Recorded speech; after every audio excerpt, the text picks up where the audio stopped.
내 백성을 유혹하는 선지자들은 이에 물 것이 있으면 평강을 외치나 그 입에 무엇을 채워주지 아니하는 자에게는 전쟁을 준비하는도다. 이런 선지자에 대하여 여호와께서 이르시되 그러므로 너희가 밤을 만나리니 이상을 보지 못할 것이요 어둠을 만나리니 점치지 못하리라 하셨나니 이 선지자 위에는 해가 져서 낮이 캄캄할 것이라. 끝날에 이르러는 여호와의 전의 산이 산들의 꼭대기에 굳게 서며 작은 산들 위에 뛰어나고 민족들이 그리로 몰려갈 것이라. 곧 많은 이방 사람들이 가며 이르기를 오라 우리가 여호와의 산에 올라가서 야곱의 하나님의 전에 이르자 그가 그의 도를 가지고 우리에게 가르치실 것이니라. 우리가 그의 길로 행하리라 하리니 이는 율법이 시온에서부터 나올 것이요 여호와의 말씀이 예루살렘에서부터 나올 것임이라. 그가 많은 민족들 사이에 이를 심판하시며 먼 곳 강한 이방 사람을 판결하시리니 무리가 그 칼을 쳐서 보습을 만들고 창을 쳐서 낫을 만들 것이며 이 나라와 저 나라가 다시는 칼을 들고 서로 치지 아니하며 다시는 전쟁을 연습하지 아니하고 각 사람이 자기 포도나무 아래와 자기 무화과 나무 아래에 앉을 것이라. 그들을 두렵게 할 자가 없으리니 이는 만군의 여호와의 입이 이같이 말씀하셨습니다. 만민이 각각 자기의 신의 이름을 의지하여 행하되 오직 우리는 우리 하나님의 여호와의 이름을 의지하여 영원히 행하리로다.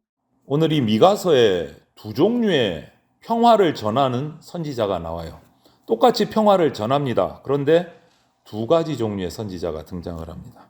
첫째는 우리 지금 현실이 너무 평안하고 잘 되고 있다 라고 백성들을 안심시키던 거짓 선지자가 등장을 하고, 둘째는 하나님의 심판이 올 것이다 부르짖어요. 그런데 결국은 하나님의 다스리심으로 이 땅에 평화가 시작될 것이다 라고 예언하는 선지자가 등장을 합니다. 두 종류의 선지자가 등장을 해요. 오늘 본문에서 우리가 그래서 이 메시아 예언이 나오는 부분입니다. 우리가 읽은 본문이 이 메시아 예언을 통해서 참된 평화가 어떤 평화인지, 또 그 평화는 어떤 모습으로 우리를 찾아오게 되는지, 그것을 우리가 이 말씀에서 살펴보려고 합니다. 먼저 이 거짓 선지자의 모습을 보면 3장 5절 6절을 보면 오늘 이 미가서잖아요. 미가 선지자의 기록인데, 예언의 기록인데, 미가 선지자가 있던 이 당시의 이스라엘 민족의 나라의 상황은 이렇습니다. 기득권층, 부유한 층, 권력층들은 가난한 농민들을 사서 소작농을, 땅을 자꾸 사들이는 거예요. 결국은 이 가난한 농민들은 자기 밭이 없어요. 자기 논이 없어요. 그냥 소작농으로 착취를 당했어요. 그래서 농민들이 가난해지고 가난해져서 더 이상 바닥을 칠 수 없을 만큼 최악의 상태가 된 것이 이 미가 선지자가 예언할 당시에 이스라엘의 경제 상황이었어요. 요즘 말로 말하면 그렇죠. 빈익빈 부익부. 부가 한쪽으로 쏠려가는 거예요. 그래서 그 기록들을 또 옆에 찾아보면 역사 기록을 이 당시에 부유층은 예루살렘에 거의 모여 살면서, 수도 예루살렘에 모여 살면서 부정부리를 자기 주머니 채우는데 그냥 사정없이 행하면서 정말 사치를 부리고 화려한 생활을 합니다. 그리고 농촌에 경치 좋은 데는 또 자기 별장을, 성을 짓고 살아가요. 누리면서 살아가는 그런 현실 가운데, 빈익빈 부익부의 이 현실 가운데서 거짓 선지자들이 등장을 해요. 이 부유층, 기득권층으로부터 어떤 물질적인 혜택을 받고 그들의 편에 서서 지금 불평으로 가득 차 있는 이 가난한 농민들을 예언이라, 계시라 이렇게 말하면서 그들의 마음을 호도하는 거짓 선지자층이 생겼어요. 지금이 평안한 거다 이렇게 외치고 다니는 거짓 선지자들이 나타나요. 백성을 미혹시키는 선지자인 거예요. 소위 하나님의 일꾼이다고, 하나님의 말씀을 전달하는 사람이라고 이야기는 하는데 권력층과 결탁해서 가난한 사람들을 외면하고 그들을 돌보지 않고 자신의 배를 불리는 거짓 선지자들이 득세를 하던 시절이었습니다. 하나님의 사랑은 그런 것이 아니잖아요. 불우한 처지에 놓인 사람들, 약한 자들을 돌보는 것인데, 그래서 주님도 사복음서에 이 땅에 오셨을 때 그렇게 말씀하셨지 않습니까? 건강한 자에게는 의사가 쓸데없고 병든 자에게 특별히 의사가 필요해서 내가 의인을 찾으러 온 게 아니고 죄인을 찾으러 왔다. 약한 자, 힘든 자, 고난당하는 자, 죄에서 헤매고 있는 자들을 찾으러 왔다. 이렇게 말씀하셨어요. 결국 하나님의 사랑은 세상적으로도 눌린 자, 착취당하는 자의 편에 서는 사랑이고, 죄에 빠져서 그 죄의 문제를 해결하지 못하는 자의 편에 서는 것이 하나님의 사랑이에요. 그런데 거짓 선지자들은 그 정반대의 행동을 하고 있는 거죠. 이런 상황에서 오늘 4장 1절부터 2절을 보면 미가 선지자가 나서서 하나님의 말씀을 외칩니다. 거짓 선지자도 평화를 외쳤어요. 지금 우리 사는 게 평화롭다. 이방의 적군들의 침략도 없고 평화를 외쳤어요. 미가 선지자도 그런데 평화를 외쳐요. 결국은 평화예요. 둘 다 평화를 외치는데 그 평화가 완전히 딴판인 거예요. 미가 선지자는 지금은 아니지만 앞으로 정말 참된 평화의 나라가 찾아올 것이다 라고 예언을 했어요. 참된 평화의 나라가. 그러면 이것은 어느 때일까? 거짓 선지자들은 지금이 평화로운 거다 라고 하는데 미가 선지자는 앞으로 그런 나라가 반드시 온다. 평화로운 나라가. 그럼 그때는 언제? 지금은 아닌 것 같고 그때는 언제? 1절을 보니까 뭐라고 돼 있습니까? 4장 1절에 곧 많은 이방 사람들이 끝날에 이르러는 마지막 날에 끝날에 이르러는 여호와의 전에 산들의 꼭대기 위에 굳게 서며 작은 산들 위에 뛰어나고 민족들이 그리로 몰려갈 것이라. 끝날에 마지막 날에 온 세계가 주님의 전 앞으로 여호와의 전 앞으로 다 몰려들 것이다. 마지막 날에 끝날에. 하나님 나라는요, 하나님이 세우시는 나라는 하나님의 전이 중심이 되는 나라입니다. 하나님의 성전이.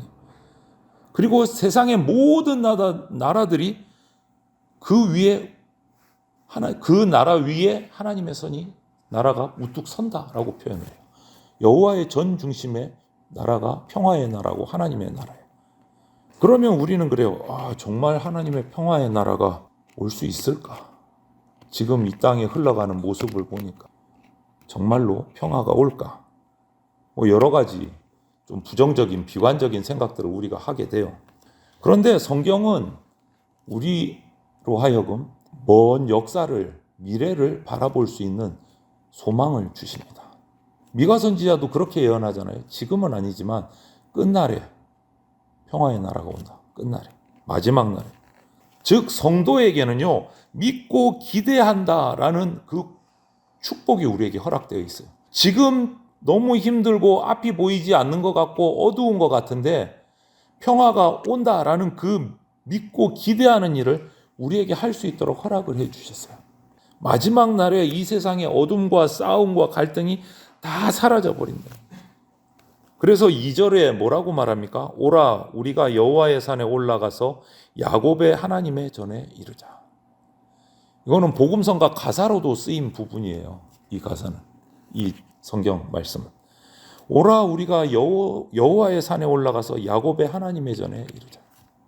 이거는 대단히 놀라운 일이에요. 이 당시에 하나님의 나라가 이스라엘에게 세워지는 것이 아니고 전 모든 민족을 다 아우르는 나라가 된다라는 뜻이에요.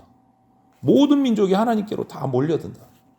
이 당시 이스라엘은 선민의식에 완전히 똘똘 사로잡혀 있었어요. 우리는 선민이고 다른 나라들은 인간 취급을 안 했어요. 너희들은 택함 받지 못한 나라들. 너희들은 구원 못 받아.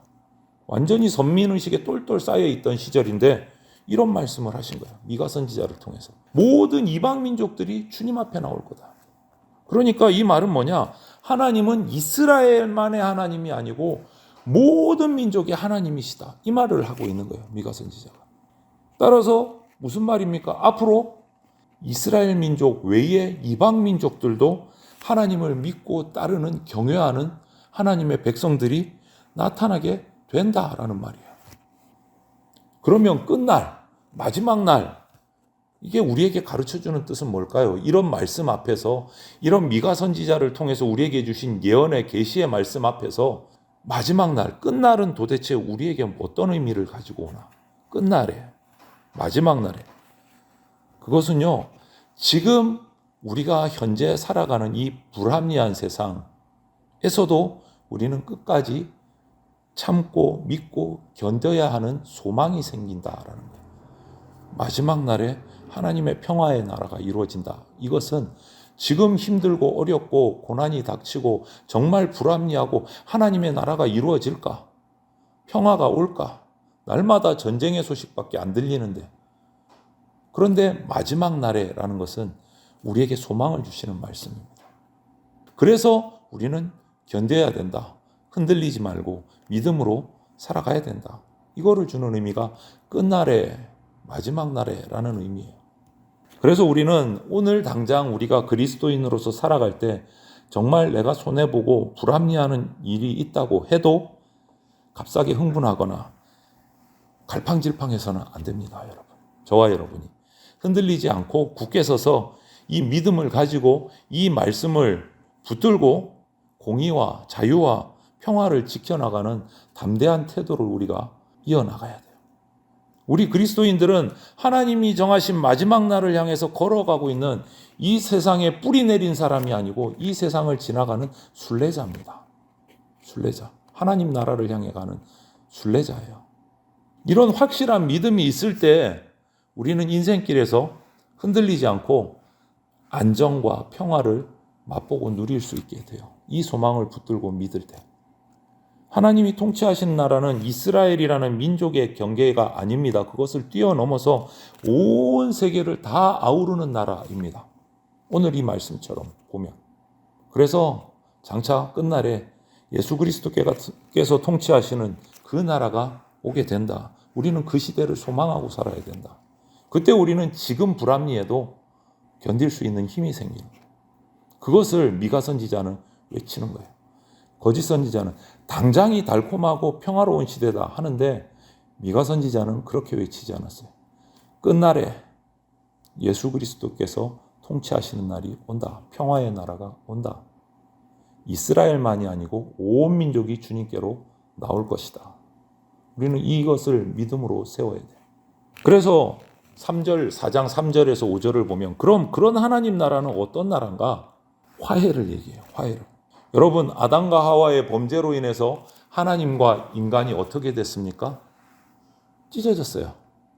영생할 수 있었던 존재가 이제는 사망을 가진 존재가 됐어요.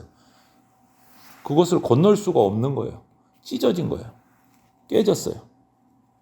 그런데 하나님 나라가 이루어진다는 것은요, 그 찢어진 사이가 다시 회복된다, 화해된다라는 소리예요. 하나님 나라가 끝날에 이루어진다라는 거죠. 하나님과 죄지은 인간의 사이가 다시 회복된다, 화해를 말하는 거예요. 그래서 화해는 평화를 지지하는 것이고, 이 평화가 우리는 다른 말로 뭐라고 해요? 우리 그리스도인이 말하는 구원이다. 하나님께로 나갈 수 없었던 죄인이 이제 하나님께로 나갈 수 있게 됐다. 그것을 우리는 구원이라고 표현을 해요. 하나님은 이 구원, 이 평화를 위해서 모든 죄악, 모든 전쟁, 죽음에 대해서 싸우십니다. 그래서 우리가 진짜 평화를 얻는다는 것은요, 죄의 세력에 대해서 치열한 전투를 해서 이겨야지 그 평화를 얻을 수 있어요. 우리가 이 사실을 철저하게 깨달아야 됩니다. 인지해야 돼요. 죄와 처절하게 전투를 해서 이겨야 우리가 이 구원의 길에 이를 수 있다. 평화를 이룰 수 있다. 듬성듬성 대충대충 양다리 걸쳐서 이것은 진짜 하나님의 나라, 평화의 나라에 다다를 수 없다라는 것을 우리가 인식해야 돼요. 죄와 처절하게 싸워 이기셔야 됩니다. 그래서 우리는 이 선한 싸움에 돌입하고 그 싸움에 나가기 위해서 전신갑주를 준비를 해야 돼요. 이기기 위해서. 전쟁에 나가 싸워 이길 준비를, 태세를 갖춰야 된다. 이 세대 가운데 정말 하나님이 주시는 이 평화를 그냥 거부하고 무시하고 교란시키는 이런 불법적인 죄악의 세력들을 드러내고 또 거기에 희생돼서 휘둘리고 있는 영혼들에게 구원의 손길을 뻗치고 그들을 건져내고 황폐해가는 이 세상을 다시 정말 비옥한 땅, 기름진 땅으로 만들기 위해서 복음을 들고 나서는 복음의 전도자들, 하나님의 군사들이 돼야 된다.